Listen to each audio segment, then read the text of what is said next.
Fala, gente. Boa tarde, tudo bem? Sacanagem fazer a palestra aqui depois do Guto, né? Vou me apresentar um pouquinho aqui. Será que dá para mudar o...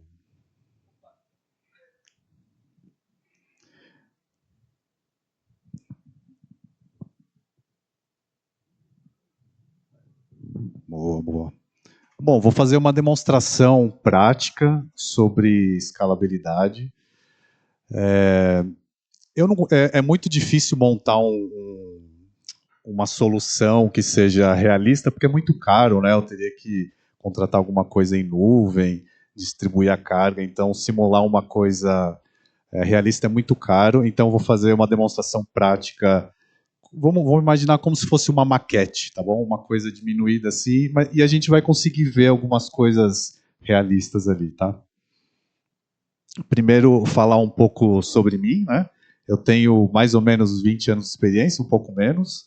Eu recentemente fui diagnosticado com autismo, eu tenho 45 anos e eu fui diagnosticado com 43 anos.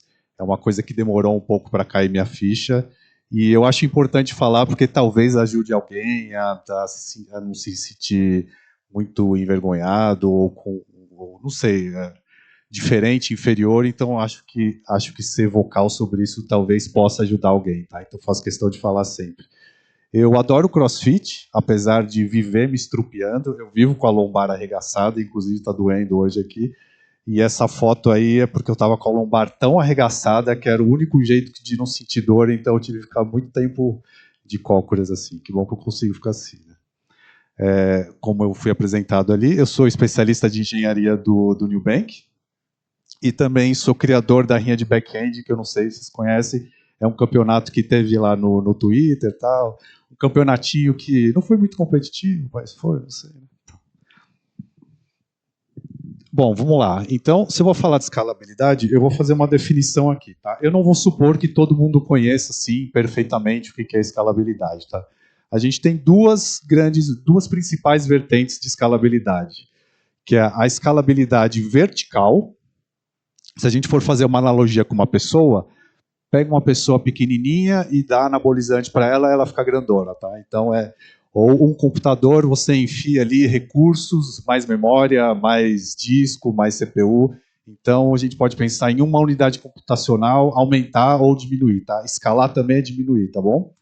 A vertical é quando a gente pensa quando a gente distribui, por exemplo, a computação em mais de uma unidade computacional, tá bom? Né? A gente põe, por exemplo, em vez de uma máquina, a gente põe três. Aí é horizontal, a gente tem uma máquina com tamanho X e a gente expande ela para um tamanho X mais 2, X mais 10 ou X menos 10, nesse sentido. E, obviamente, a gente consegue fazer a combinação dos dois, tá? Como que vai funcionar a demonstração prática? Vai rodar nesse computador aqui, tá bom? Eu vou rodar um teste de estresse, tudo na minha máquina aqui, tá? O teste de estresse, depois eu vou explicar mais detalhes aqui. Mas o que vai acontecer? O teste de estresse vai fazer um monte de requisições durante 5 minutos e as requisições vão crescendo, tá bom? Faz uma requisição, duas, três paralelas, né, juntas, simultâneas, até chegar a 1000, tá bom? E a gente vai ver como uma aplicação aqui se comporta. Eu montei 3 arquiteturas diferentes e cada arquitetura tem 2 cenários, tá bom? Eu vou explicar para vocês aqui direitinho. Bom, qual que é o problema fictício aqui, tá? O problema que a gente vai resolver, o domínio, é o que menos interessa aqui, tá? Então não liguem muito assim, tá? É como se fosse um Pix simplificado aqui, tá? A gente tem um banco fictício aí, que é o banco, né, escrito ali em cima, e aí o cliente quer fazer, por exemplo, uma transferência interbancária para uma outra conta, e aí quem intermedia essa conta é o Banco Central, né? Então ele faz a transferência, verifica alguma questão de limite, tudo fictício, de novo, tá? Faz realmente a transferência lá para o Bacen, que é o Banco Central, aí o Bacen confirma, beleza, deu tudo certo, aí depois faz a transferência para outro banco, e aí o nosso banco aqui coloca num livro razão ali, tá? Que às vezes eu vou chamar de ledger, tá? Que é o jeito que eu conheço.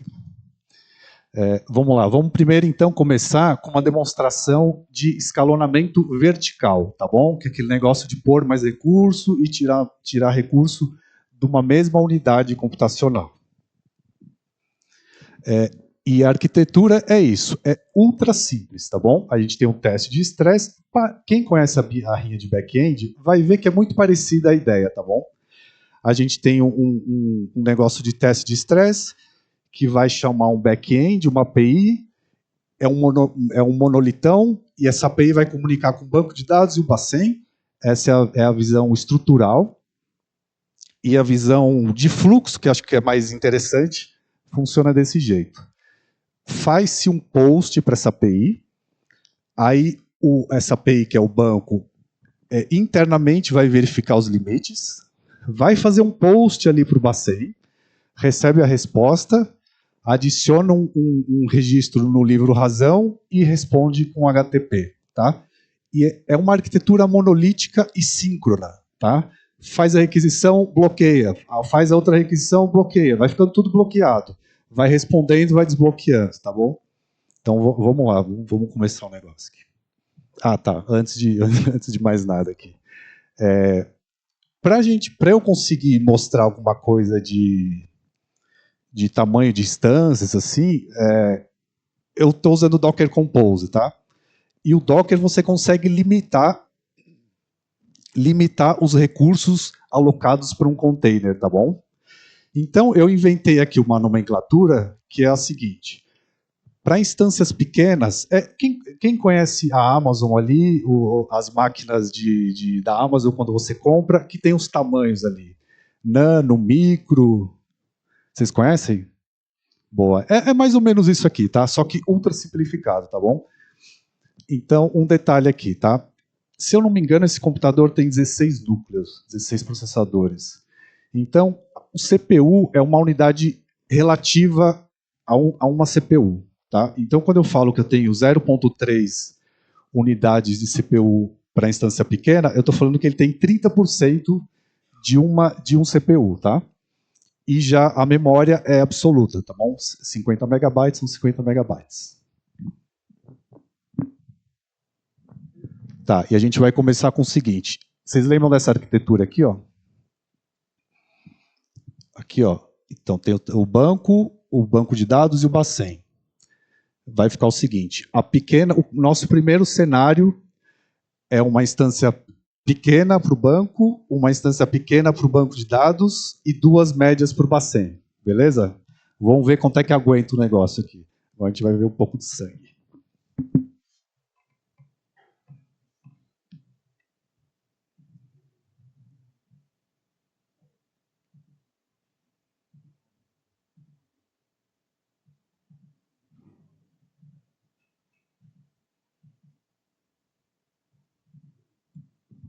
Qual a chance de dar errado aqui a apresentação ao vivo, né? Vamos ver.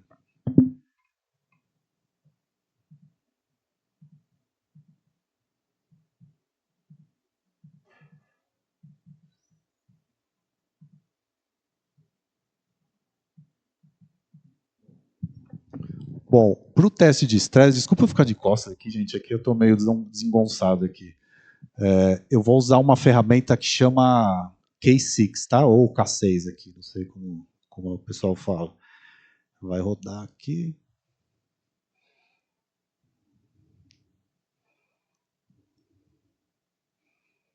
Opa.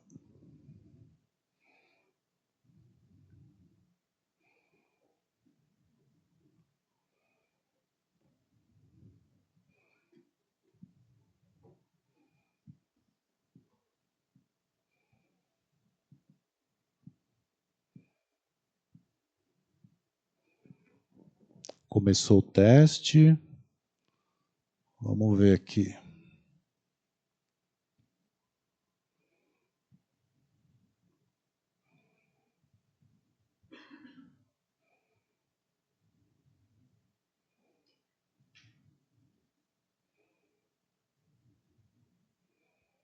É que a resolução está tão grande que os botõezinhos estão sumindo aqui, tá?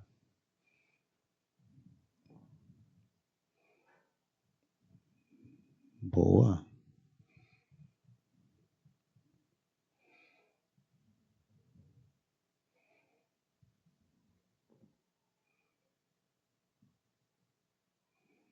Ó, começou o teste aqui. O que aconteceu? Ó? É que eu demorei aqui, eu vacilei, demorei para mostrar o gráfico aqui. Mas a linha, o eixo, a linha em vermelho são requisições que deram errado, tá? Seja por um HTTP 500, seja por conexão que caiu, algum BO aqui, tá? O verde é que belezinha, tá bom? E o amarelo é a quantidade de requisições simultâneas, tá?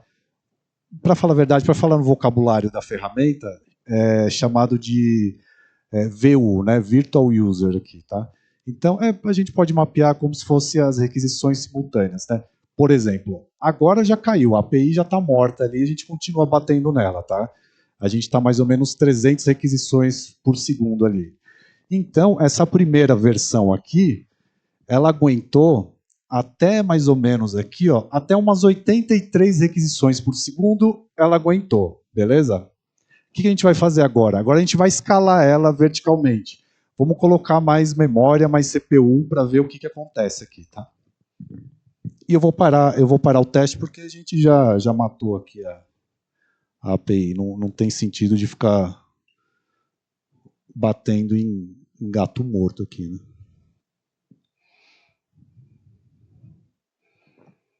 Ó, vou parar aqui o Docker.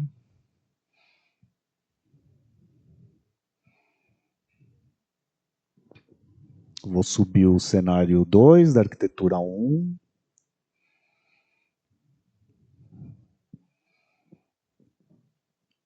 E vou colocar o teste para rodar de novo. Agora aqui deveria já, daqui a pouquinho, aparecer de 5 em 5 segundos, ele vai atualizar o gráfico. Ó, já começou aqui, ó, vamos ver até onde que vai o negócio. Ah, tem uma questão aqui que eu esqueci de falar. Tá? Esse segundo cenário a gente aumentou de 30% de CPU para 100% de uma CPU, tá bom? Demos um pulo ali, tá? A gente não foi para média, a gente foi para grande. Ó, parece que já passou, parece que já ganhou da primeira aqui, hein? Já tá nos 350, um pouquinho menos ali, ó. Tá indo bem, né? Tá melhorzinho, né? Vamos ver, parece que tá bom aqui o negócio. Quanto mais retinha a linha, significa que tá mais estável ali. Quando a gente tem um serrilhadinho, é porque teve uma contenção, demorou um pouco, tal, aí a linha fica serrilhada. Pô, ih, meu Deus, e agora? Ixi, Maria. Não estou vendo nenhuma linha vermelha ainda nessa segunda rodada aí. Ixi, acho que você acha que vocês acham que o negócio vai até quando aí? Tá indo, ó. Mas não morreu ainda, não desmaiou ainda a API. Quando surgir a primeira vermelha é porque deu ruim aqui.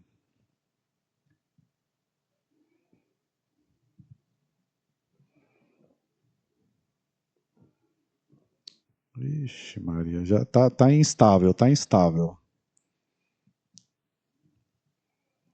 Ela não caiu, mas a gente consegue ver que não tá legal o negócio aqui. Se fosse um negócio em produção de verdade ali, os usuários estariam percebendo alguma coisa bem esquisita ali que está acontecendo, né? Não tá boa, não ficou boa. Vamos ver, vamos esperar só mais um pouquinho aqui.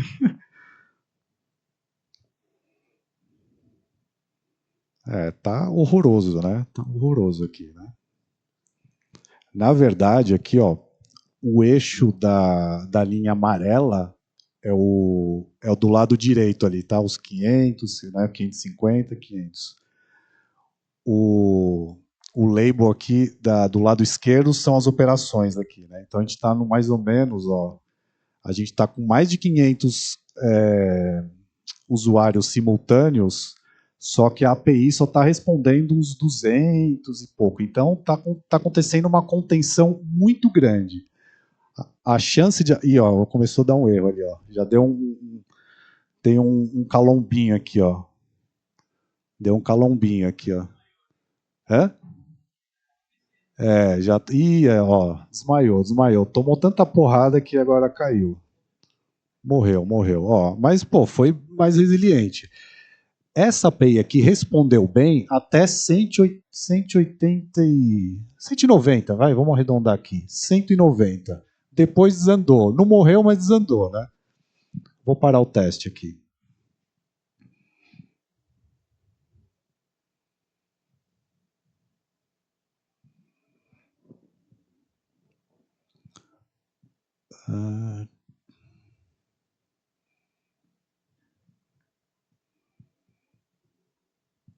Vamos agora para a próxima arquitetura, tá? Vamos tentar escalar esse negócio aqui horizontalmente, tá bom? A gente pegou uma maquininha pequenininha e a gente escalou horizontalmente colocando mais memória CPU.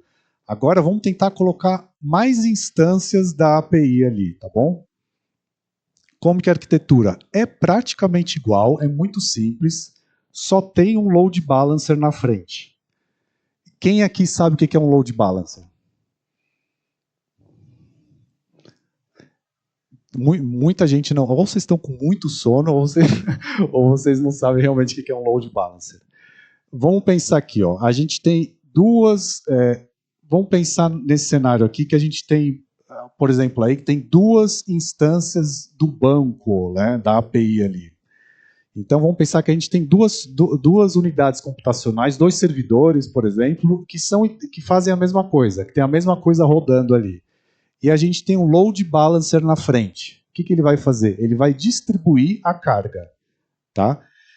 Por exemplo, um algoritmo de distribuição é o seguinte: a primeira requisição ele manda para a primeira API, a segunda requisição ele manda para a segunda, a terceira requisição manda para a primeira, a quarta manda para a segunda, e assim vai. Ele vai distribuindo a carga, tá bom?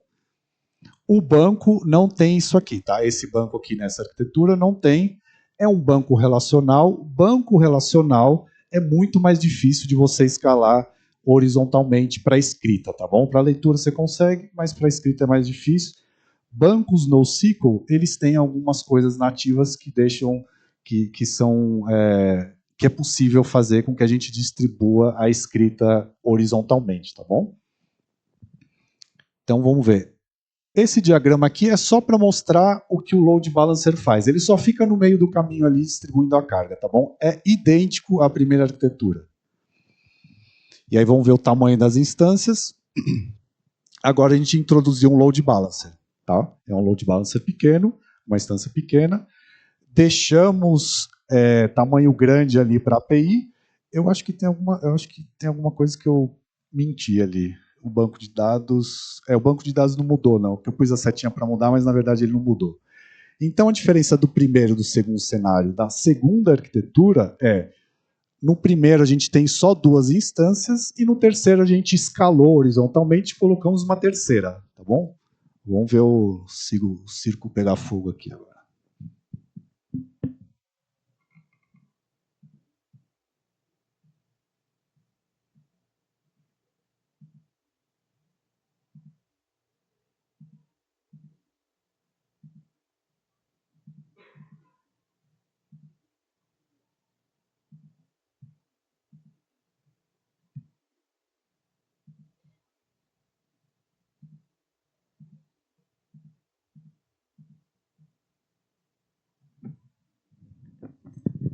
Já está rodando. Boa.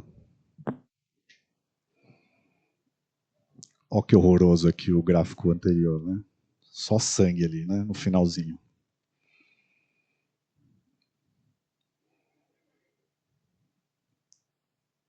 Uma coisa que... deixa eu fazer um disclaimer aqui, né? Esse cenário aqui, ele é realista em partes. Por quê? Está rodando tudo na minha máquina aqui. Só que numa aplicação de verdade ali em produção, a gente tem os servidores distribuídos por uma rede. E quando a gente tem uma rede no meio ali, fazendo parte da solução, problemas de rede acontecem. E acontecem de verdade, tá bom? Então a gente, por exemplo, nesse cenário aqui, usando o Docker, tudo na mesma máquina, é tudo localhost. Então é tudo via loopback ali, então a gente não vê esses problemas de rede. Uma outra diferença bem importante. Como está rodando tudo na mesma máquina, com o Docker, todos os containers, inclusive esse painel aqui, e esse painel usa um banco de dados também por debaixo dos panos. Tudo compete por acesso a disco, compete por CPU, tá? Então tem essas diferenças assim. Mas de forma geral, no sentido da sua aplicação, você consegue ver um comportamento mais ou menos o que pode dar ruim em produção. Por exemplo, se você faz uma tratativa de abertura e fechamento de conexão com o banco de dados de forma errada, por exemplo, né? Você abre e esquece de fechar. Quando você abre o seu localhost ali, né? Você dá um play para debugar ali em modo, né, que você está desenvolvendo na sua máquina, talvez o erro não apareça, tá? Talvez não tenha um vazamento de memória, esse tipo de coisa. E você também é difícil você abrir também, sei lá, o Postman, né? Que geralmente as pessoas tem gente que usa o Postman para testar a API ali. Se você der um monte de clique rapidinho ali também, você não vai conseguir dar rápido o suficiente os cliques para ver alguma coisa acontecendo.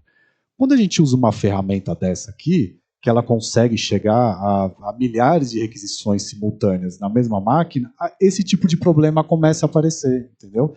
Então, ele serve para esse tipo de coisa. Ó, a API já deu um monte de erro aqui. Ó. O engraçado é que é o seguinte, a gente distribuiu horizontalmente. Então, parte está respondendo e parte está dando falha.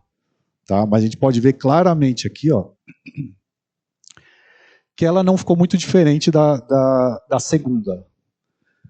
Tá? Ó, tá 190, ó, perto de 190 aqui, deu certo. Então parece que não adiantou nada a gente ter escalado horizontalmente. Vou parar o teste aqui porque já está capengando.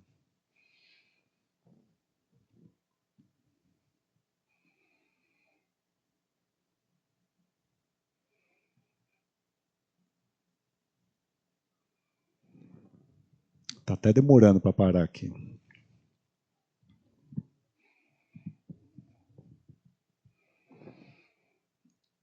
Agora a gente vai escalar horizontalmente.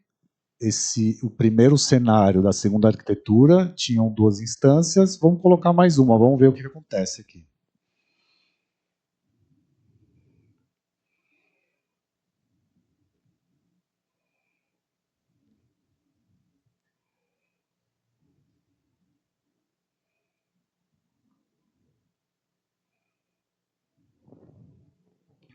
Vamos ver.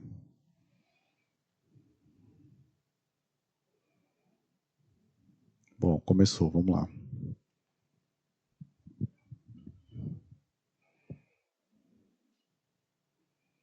Tá fazendo sentido aqui, gente, que eu tô mostrando? Tem alguém que tá falando o que esse cara tá fazendo? Não tô entendendo nada aqui. Fica à vontade, tá, para perguntar. Se alguém quiser levantar a mão e falar, isso aí que você tá falando não tá fazendo o menor sentido, esse negócio de load balancer, esse gráfico aí.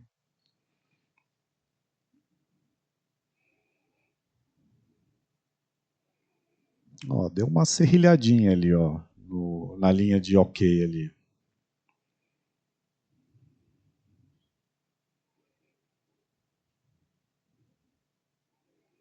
Inclusive, quando esse negócio de descobrir falhas, né,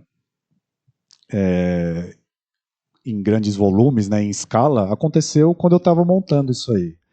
Fazia muito tempo que eu não mexia. Depois eu vou mostrar, né? Não é essa arquitetura, ó, mas já aconteceu um erro ali. Vou falar rapidinho aqui. Quando eu estava montando a próxima arquitetura, vocês vão ver que ela tem um componente novo ali de fila, né? E aí eu estava fazendo negócio de injeção de dependência, tal. Aí eu falei, putz, o que eu uso aqui? Eu uso que ciclo de vida aqui? E aí eu usei um negócio que rodou um negócio e começou a abrir um monte de conexão lá e não fechava. Eu falei, meu Deus, eu fiz alguma besteira aqui, né? E aí eu fui pesquisar, tal, e eu realmente estava fazendo uma besteira. Então foi, né, para mim mesmo, eu mesmo montando isso aqui, vi que eu estava fazendo uma besteira e por causa do teste de carga eu vi onde arrumar. Ó, mas já caiu o negócio aqui. Não passou, tá claro, gente? Ó, a gente chegou nos 200 aqui, 190 e não passou. Então, muito provavelmente, é o banco de dados que não está aguentando, não está dando conta ali, está sendo gargalo. Deixa eu parar aqui e vou mostrar para vocês o próximo cenário. Ups.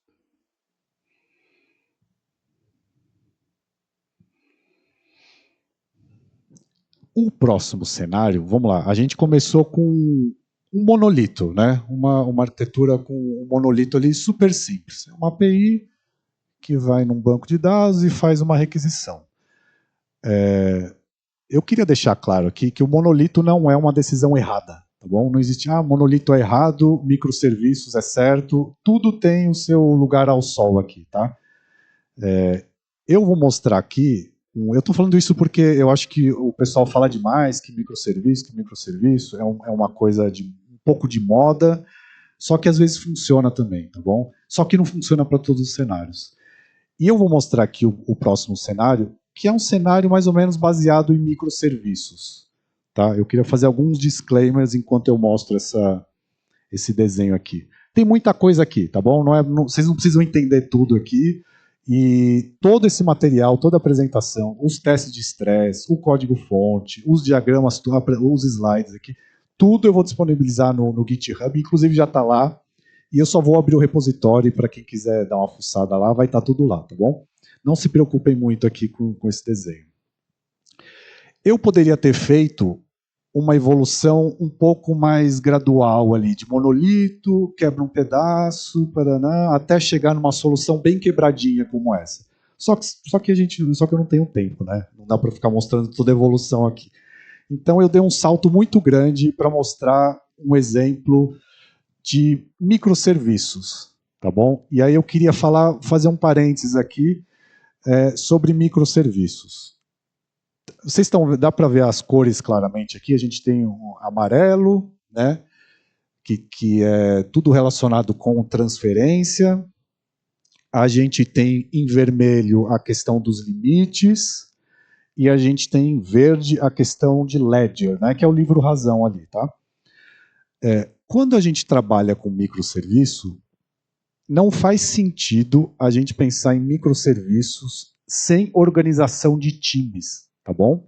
Então, empresas grandes que têm times, múltiplos times de tecnologia, vocês já ouviram falar na lei de Conway? Quem aí já ouviu falar da lei de Conway? É mais ou menos o seguinte: Lei de Conway diz que a arquitetura dos seus sistemas seguem mais ou menos a estrutura de comunicação da empresa. Comunicação fica meio esquisito, então eu prefiro falar que segue a estrutura hierárquica das empresas, tá? Então, se você tem, eu estou fazendo uma analogia super simplificada, tá? Vamos pensar aqui. Aqui faria sentido se a gente tivesse uma empresa que tivessem 3 equipes de desenvolvimento. A equipe amarela, a equipe vermelha e a equipe verde. Tá? Então, microserviços, se vocês, quando né, eu não sei, eu imagino que nem todo mundo tenha muita experiência aqui, porque eu imagino que a maioria seja estudante, né, experiência profissional. Então, quando vocês entrarem em empresa grande, é mais suscetível de vocês verem uma arquitetura mais quebrada.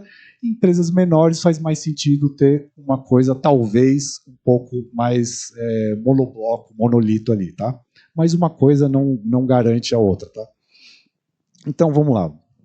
Como é que funciona essa arquitetura assíncrona? Arquitetura orientada a eventos, né? Bonito esse nome, muita gente fala, né? Microserviços. A gente não consegue mostrar em um fluxo só. Bom, daria para fazer num diagrama só, mas ia ficar um monstro, ia ficar horroroso, ia ficar difícil de ver. A gente consegue quebrar em mais de um fluxo. Tá? Então, o fluxo 1, que eu estou chamando aqui, é a parte que o teste de estresse faz a requisição para a API.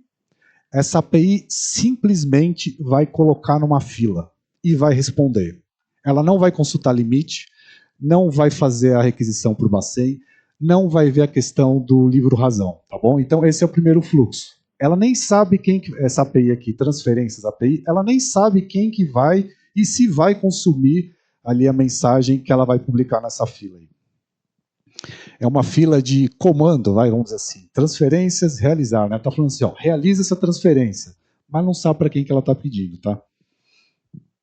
Aí a gente tem o segundo fluxo, que é o fluxo que funciona em plano de fundo, em background ali, que é um negócio que está um pouco longe da porradaria que está acontecendo ali do teste de estresse. Tá? A gente tem um worker ali, o worker é um negócio que fica funcionando em background, tem gente que chama de daemon, de work, background worker, tem um monte de nome ali, tá? Estou chamando de worker ali. Esse worker vai ler as mensagens que foram postadas pela API, vai fazer uma requisição para a API de limites, para consultar os limites. E aí, se tiver tudo certo, vai fazer uma requisição para o Bacen, que já fazia, que já era feita. Depois que o Bacen respondeu, ela vai persistir uma cópia local ali no banco de dados dela e vai publicar para uma outra fila, que vamos chamar de evento ali, que ela está sinalizando que um evento aconteceu, uma arquitetura orientada a evento. Então ela vai falar assim, transferência realizada. Tá vendo que a gente não tem nada de ledger aqui, tá bom? O ledger acontece no terceiro fluxo, que na verdade o terceiro fluxo são dois, né? O ledger está interessado em saber sobre essas transferências realizadas, porque a gente precisa colocar no livro razão ali tudo que aconteceu na empresa, tá? Então ele vai ouvir nessa fila e vai persistir no livro razão dele ali. E tem um worker também de limites, porque no cenário hipotético aqui, os limites são compostos também pelas transações realizadas, tá bom? Então a gente tem 3 fluxos e meio, não sei, 4 fluxos, tá? Vamos ver como é que o negócio aguenta aqui. Deixa eu pensei aqui, deixa eu fazer um negócio aqui, deixa eu pensar. Quem quer apostar? Apostar não, porque eu vou fazer um Pix para quem acertar aqui quanto que o negócio vai aguentar. Eu queria, tipo, 3 voluntários ali. R$ 100 o Pix para quem acertar. Ninguém vai levantar a mão? Vem você ali, vem você. Vem você. Você pode, que você está da organização?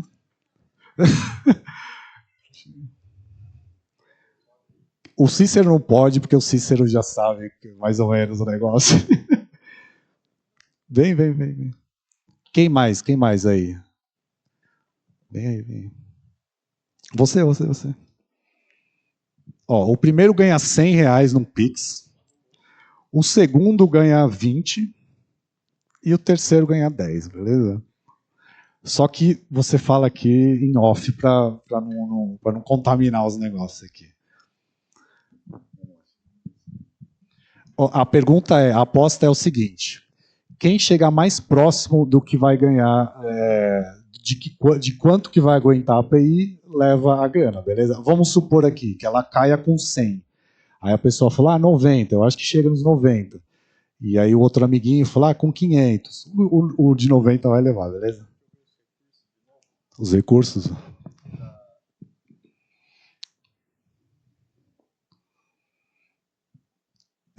Ótimo, é boa. Eu não mostrei os recursos, né? Então, esse segundo cenário é bem mais complexo, né?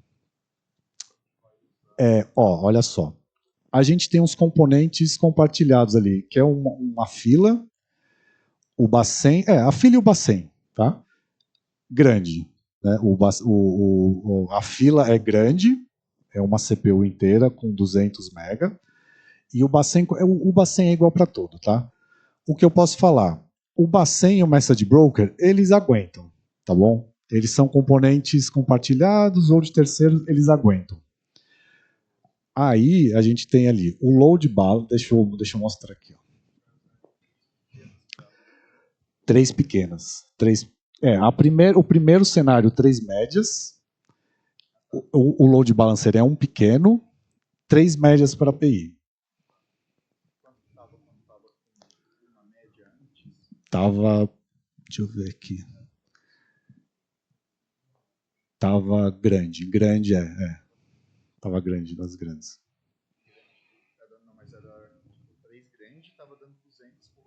Sim, 200 aguentou até mais ou menos 200 requisições. Você tem Pix, né? Você tem chave Pix e tal, né? Beleza? Fala aqui.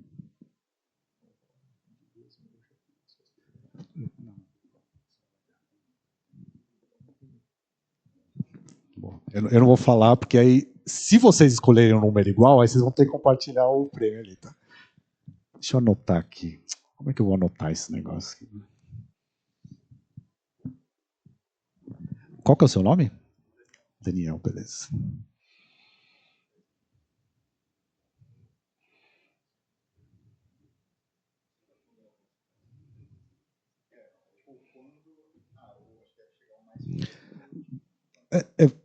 Ó, tem uma coisa aqui. Se você acha que vai aguentar para sempre, você pode falar também, tá? Que não vai cair, tá? É uma escolha. Chega aí, chega.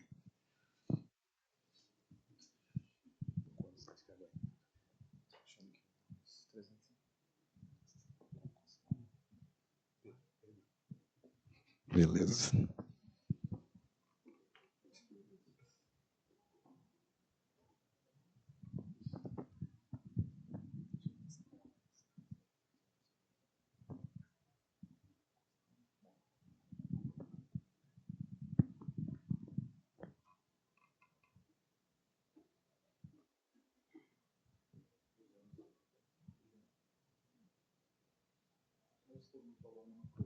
Bom, agora eu posso falar porque eles não podem mudar de opinião, tá?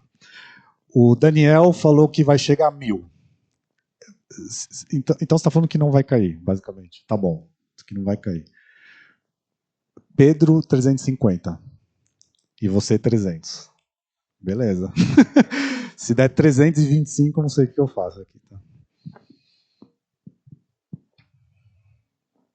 Será que eles podem acompanhar ou eles têm que virar de costas aqui? Vira. Peraí.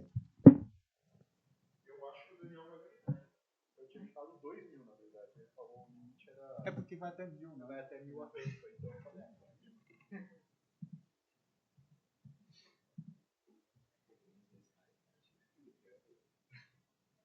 Vocês também têm chave Pix ali, né? Sim.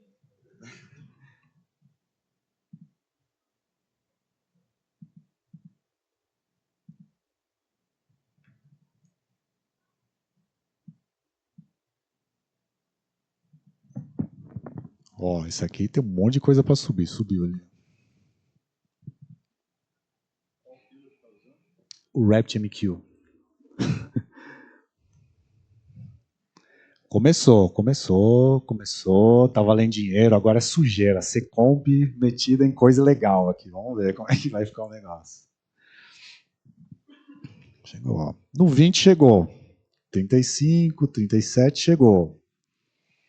Vamos ver. Valendo dinheiro aqui, hein?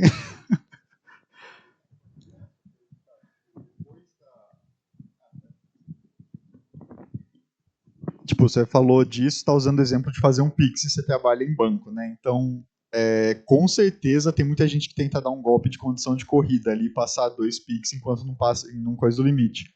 Vocês fazem como para resolver isso? Tipo, é lock distribuído mesmo? Ou você deixa algum tipo, é um por pessoa, por cada processo um por vez, por pessoa, quer dizer? E como é que vai? O Nubank é grande, né? Eu não trabalho na área de Pix, eu não sei como é que eles de fato resolvem ali. Mas o Nubank, dificilmente a gente faz lock pessimista. Faz, mas dificilmente. Eu não sei como é que é o Pix. Mas a gente, em outras áreas, eu mesmo já tive muito problema de condição de corrida, race condition. A gente usa várias estratégias. Várias estratégias. Desde afunilar tudo para uma fila, ou fazer um lock pessimista. Não tem um jeito só, tá bom? Tem vários jeitos. Olha lá, estão torcendo. 300.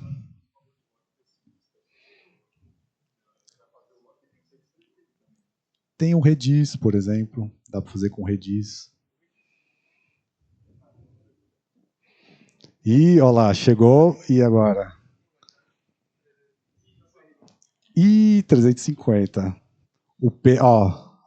É você, né, Pedro? Você tá com mais chance agora. Se cair agora, você ganha. Se passar muito, se passar de 700, aí tá mais pro Daniel ali. Ih, rapaz, tá muito lisa essa linha aí, né? Tá muito lisa essa linha. Hum, hum. Ó, o Daniel tá assim, ó. Vai, vai, vai, desgraçado. Vai, desgraçado, vai.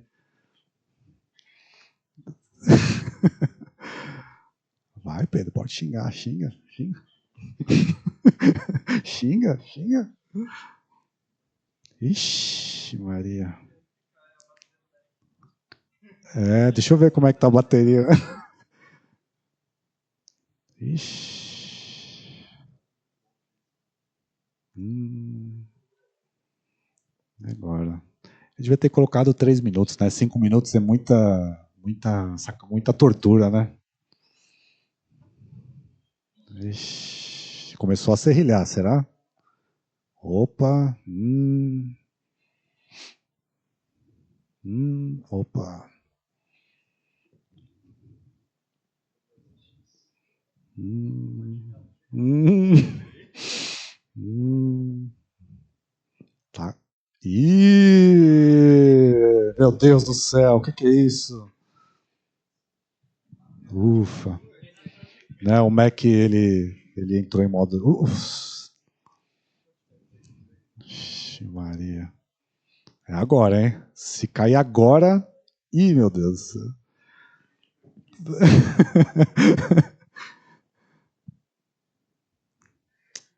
Gente, eu acho que a gente tem um vencedor aqui, né? Eu acho que... Será?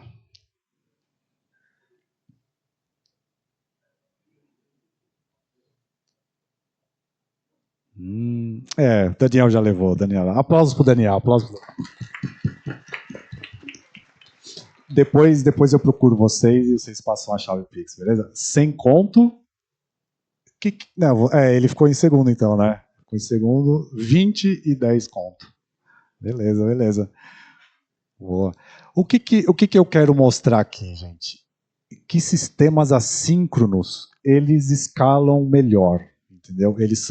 Geralmente, eles são muito mais complexos, em vários sentidos. Você precisa, muitas vezes, inclusive, até alterar a experiência do usuário por um sistema ser assíncrono, porque o que acontece aqui, né, nessa arquitetura? Né, no nosso cenário, vocês lembram do cenário ali que é uma transferência de PIX. A API que recebe a transferência de PIX, ela não faz nada, ela só joga em fileira, só coloca numa fila ali. A gente não sabe se deu certo, entendeu? Que é diferente do primeiro cenário, que a gente faz uma requisição, bloqueia até a gente ir para o Bacen e responder. Então a gente sabe, na primeira e na segunda arquitetura, que são síncronas, a gente sabe a resposta ali na hora. Nesse desenho assíncrono, a gente não sabe. Então a gente interfere na experiência do usuário. Fica mais complexo, né? Fica mais distribuída. Para fazer troubleshooting é mais difícil. Mas sistemas assíncronos em grande escala são melhores para escalar. Tá? Aí tem um outro cenário aqui que eu acho que está acabando o tempo aqui. Eu não vou mostrar porque nada mais é que eu estou fazendo um scale down das APIs, que as APIs eram de tamanho média, eu coloquei de tamanho micro. E o tamanho micro também aguenta. Tá? Eu queria mostrar que o negócio é na parte quente, vamos chamar assim, na aplicação de borda, né, que está comunicando com os clientes diretamente ali, a gente não precisa de muito recurso computacional, tá bom? Porque a gente não faz acesso a banco, a gente não faz outra requisição HTTP, a gente não faz esse monte de efeito colateral aqui que o Guto estava explicando para vocês. A gente tem um efeito colateral que é postar na fila, mas é muito mais... Postar numa fila é uma coisa muito rápida, tá bom? Aí, uma outra coisa que eu queria falar para vocês e mostrar é o seguinte: o que eu mais vou ficar feliz nessa palestra é porque eu vou disponibilizar o código-fonte, vou disponibilizar tudo que está aqui, tá bom? Eu expliquei um monte de coisa aqui. Os testes de estresse, como é que eles funcionam aqui, ó. Eu fiz um readme aqui bonitinho. Aqui vai ficar ruim de ler porque a resolução está muito pequena e aí fica ruim. Mas eu expliquei um monte de coisa aqui, como roda o teste de estresse, o código-fonte. Infelizmente eu só consegui fazer com C#, mas o Cícero estava me explicando que muitos de vocês conhecem Java, C, acho que C++, não sei. Então são linguagens parecidas ali, acho que vocês conseguem se virar. Se alguém tiver uma vontade de fazer um pull request nesse repositório para adicionar a versão em Node, em Python, em qualquer linguagem, vai ser muito bem-vindo. Em Clojure também, opa, claro. Eu só não fiz em Clojure porque ia ficar muito bizarro, entendeu? É uma coisa meio esquisita ali, mas eu gosto de Clojure também. Tá? Então, o que eu queria dizer para quem está em início de carreira, e muitas vezes não tem a oportunidade de lidar mais diretamente com esse tipo de coisa que envolve grandes escalas, arquitetura de soluções, tá? Porque uma coisa é você definir a estrutura do código, né? Vamos chamar assim de arquitetura de software, né? Pô, eu vou criar isso aqui que comunica com isso aqui, mas é uma coisa menor, um pouco mais contida. Quando a gente está em início de carreira, é muito comum a gente fazer um código, jogar para sei lá onde, e a gente não vê o negócio executando, a gente não tem acesso, a gente não sabe o quanto de memória está usando, se está demandando muito, se dá para melhorar, se a gente quer tomar decisões que a gente chama assim, um pouco mais caras, né? Não, eu não vou usar um banco tal, eu vou usar um banco Y. Então, esse tipo de projeto aqui, como eu falei no começo, é como se fosse uma maquete. Então, uma maquete não é um negócio realista, mas também é um pouco melhor do que você só dar um play ali na sua IDE e ver rodando no localhost com uma requisição a cada dedada que você dá, tá bom? Então isso é o que eu vou ficar mais feliz se eu ver que tem gente fazendo clone no repositório, baixando o repositório. Isso é o que vai me motivar demais aqui. E eu esqueci de agradecer no começo, e muito, muito, muito obrigado pelo convite. Um obrigado especial para o Cícero, que foi o cara que me aguentou aqui fazendo um monte de pergunta ali durante, né, antes da palestra. Ele já tinha me convidado na anterior. E desculpa também, porque eu acho que eu decepcionei o Cícero, porque eu acho que ele queria que eu fizesse a rinha de back-end aqui. Mas aí, né, vamos ver. Sem pressão, se alguém me convidar para ser comp do ano que vem, quem sabe tem uma rinha de back-end aqui num mini curso ali, né? Sem pressão. Não quero coagir ninguém aqui, tá? Mas já coagindo, deixa eu só fazer umas últimas coisas aqui.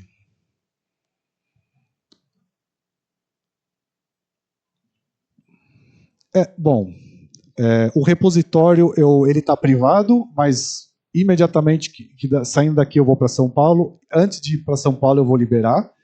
Vocês acham lá no GitHub esse meu nome desgraçado de escrever ali, Zanfrancesc, Ccomp-2004. Redes sociais, só procurar esse nome infeliz aí também, Zanfrancesc. E rinha de back-end também tem ali, se procurar, acho que tem no Twitter e alguma coisa no YouTube.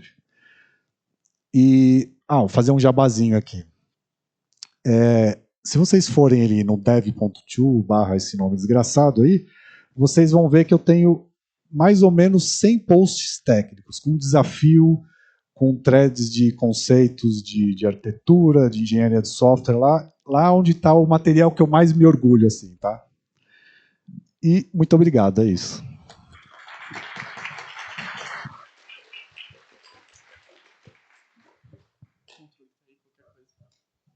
Deixa eu sair correndo antes de fazer o... Meu Pix também, né? Infelizmente. Mas obrigada pela palestra. Gente, agora abrir para algumas perguntas, se alguém tiver. A Marla vai levar o microfone até vocês. É verdade, né? Eu já estava desmontando tudo. Não, nossa, tudo desculpa. bem. Mas... Nenhuma pergunta? Finge, só para eu ficar feliz, gente. Eu estou muito feliz que eu estou aqui. Eu imagino. Opa! Ai, meu Deus do céu. Meu Deus. Não, Depende. Não, só ia fazer um comentário e perguntar se você concorda, que assim, nessa competição que você fez aí, no bolão aí, na verdade o que importa é só a primeira parte da arquitetura, né? Que você está basicamente jogando na fila. O resto não importa, que você não está nem verificando se deu certo ou não. Tipo, você está pegando os dados, jogando num poço sem fundo, e você nem sabe se eles vão ser tirados de lá em algum momento, né? Então, por isso que eu falei que eu achava que o Daniel ia ganhar, né? Concordei lá com o raciocínio dele. Não, eu concordo, e você me fez lembrar que eu vacilei feio, porque eu ia mostrar esse poço que tem um fundo, né, na verdade. E que...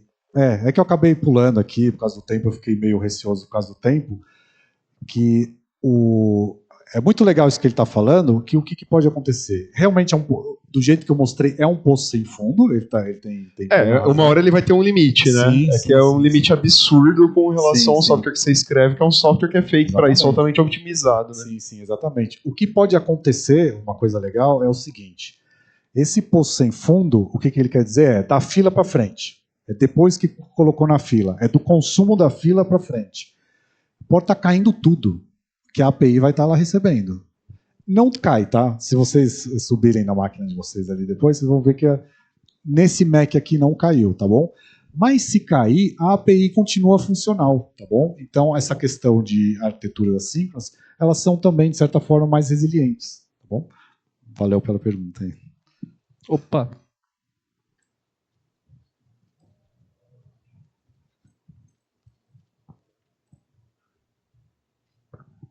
Valeu pela palestra, foi bem legal ver exemplo prático, assim, inclusive a gente pode certeza vai dar um fork no seu repositório e vai usar em umas aulas aí. Por favor. Eu queria continuar do que o Matias falou, você ainda tentou desviar a atenção quando eu pedi para ver o recurso, você falou do banco, do não sei o que lá, e nada importava, eu percebi, tentou desviar a atenção. Não tentei não. Não, eu tô zoando, mas eu queria, se você pudesse só contar um pouco mais da linha de back-end, que é um negócio que eu vi muito por cima, eu acho legal, eu não sei se todo mundo conhece, mas eu vi bem por cima mesmo também, eu queria saber um pouco mais. Claro. A linha de back-end foi eu falo competição, concurso, mas eu pessoalmente não gosto de enfatizar a parte competitiva. Eu prefiro enfatizar a parte de aprendizado. O que foi? Foi uma vez eu postei um negócio no Twitter ali, que eu sou twitteiro, né? E aí eu postei um negócio no Twitter ali, e se a gente fizesse um campeonato de Langs, piriri, pororó? E aí muita gente deu like, muita gente engajou. Eu falei, opa, pessoal, acho que curtiu, né? E aí eu acabei montando um negócio, que era... O que é? Você tem que montar uma API com algumas funcionalidades, geralmente muito simples, tá? A primeira foi um meio CRUD ali, né? Vocês sabem o que é CRUD, né? Você cria, create, read, update, delete. Né? Até a gente que não fez, né? É uma API simples, né? Era um CRUD de coisas, era uma coisa extremamente simples. Só que qual era o lance ali? Você tinha que entregar um Docker Compose com essa API e você tinha uma restrição muito alta de limites. Eu não lembro de cabeça aqui, mas sei lá, só pode usar em todos os seus recursos ali, banco de dados, APIs e tudo, só pode usar, por exemplo, 100% de uma CPU. Então você vai ter que pôr, sei lá, 30% em uma, mais 40% em outra, e blá, blá, blá. Você não podia passar de um certo limite ali de CPU e de memória. E isso aí eu acho que a galera despertou o hiperfoco numa galera que tem tendência nisso. Eu tenho hiperfoco nesse negócio aqui. Então, o pessoal ficou alucinado ali fazendo a rinha. E rodava um teste de estresse. E o teste de estresse mostra um relatório muito bonitinho, assim, né? Então o pessoal começou, e você podia fazer com qualquer linguagem. A primeira houve duas versões da rinha, né? A primeira edição e a segunda. A primeira tinha mais restrições de banco de dados, só podiam usar 3, mas você podia usar qualquer linguagem de programação. A segunda, você acho que não tinha restrição de banco. Não lembro exatamente. Mas o pessoal foi exposto a uma coisa que eles não estão acostumados, entendeu? O pessoal mais iniciante foi exposto a uma coisa diferente e aprendeu muito. É uma coisa que eu me orgulho muito quando as pessoas falam: pô, eu aprendi muito com a rinha de back-end, porque eu aprendi isso, aprendi tunar banco, aprendi blá, blá, blá, blá. E o pessoal mais experiente ficou louco ali, porque eles puderam experimentar coisas novas. Você que curte Crystal, né? A galera usou Crystal, umas coisas diferentes, assim, então... É isso, é um campeonatinho de back-end que eu tento fomentar o aprendizado em vez da competitividade. Claro que teve gente que zoou, né? Que o Java é lento, que não sei o que lá. Mas aí acho que foi saudável no final das contas. E eu tô afinzão, tô tentando fazer a terceira edição. Sabe? Eu tô tentando fazer a terceira edição, mas tá difícil ali. Valeu, ali. Mais alguém? Pô, gente, eu vim lá de São Paulo, 4 horas de viagem, eu fiquei 1 hora parado no trânsito ali. Faz uma perguntinha aí. Vamos lá. Obrigado, Luiz.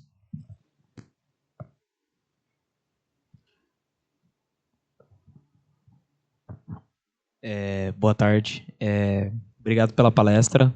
Eu gostei muito sobre a didática e tudo mais, mas eu não entendo muito ainda tanto sobre Dockers, APIs e tudo mais, e eu queria entender mais o que significa quando você falou sobre a arquitetura assíncrona, que eu não consegui entender o que essa palavra referencia. Tá, eu vou tentar explicar de uma forma menos acadêmica, assim, vamos lá. Processamentos assíncronos, né, é quando você não precisa seguir uma ordem das coisas. Tá? Vou fazer uma analogia. Se eu ligar para você, pegar o telefone, discar seu número e ligar, a gente vai estar conversando, beleza? Pensa que você é um serviço, você é uma aplicação e eu sou outra aplicação. Liguei para você, estou falando com você por telefone. Quando eu te faço uma pergunta, um request, eu vou ficar quieto aqui esperando a sua resposta, certo? O seu response. A gente está se comunicando de forma síncrona, tá? Então, significa que você tem que estar disponível quando eu estiver falando com você ao telefone, né? Não existe senão eu vou te deixar um recado, né? Te deixar um recado é assíncrono, entendeu? Então, por exemplo, uma forma muito comum, continuando nessa analogia de comunicação entre pessoas, é eu te mandar uma mensagem no WhatsApp. Eu posso mandar uma mensagem do WhatsApp, você pode estar nadando, você pode estar dormindo, você pode estar disponível. Você não precisa estar disponível no momento que eu me comunico com você. Certo? Aí fez sentido? Fez sentido? Aí, só que o que acontece? Eu estou me desacoplando de você. Certo? Porque você não precisa... Aí tem uma questão, é um nome bonito assim. Existe uma questão que chama acoplamento temporal. Quando eu me comunico por telefone com você, você precisa estar ao mesmo tempo disponível que eu.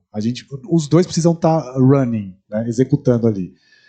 Se é pelo WhatsApp, eu não tenho esse acoplamento temporal com você.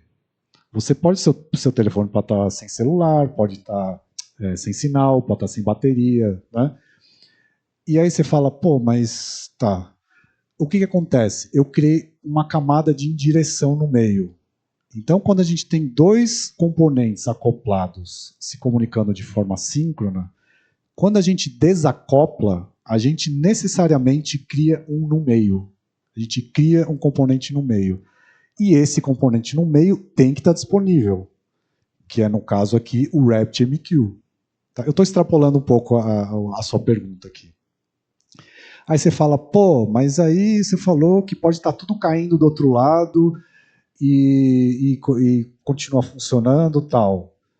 Sim, porque geralmente quando a gente faz esse tipo de acoplamento com a indireção, que no caso é, por exemplo, ou o servidor do WhatsApp, né, ou a fila, o message broker, a gente está confiando num componente muito mais resiliente.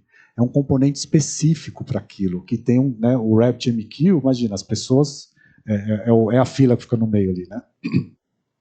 tem um time que só faz isso. É um negócio muito bem feito. Você não tem regra de negócio ali, entendeu? Diferente da nossa API ali, né? Quando a gente faz uma API, a gente põe código de negócio, um código mais, vamos dizer assim, muitas vezes a performance não é o objetivo ali, né?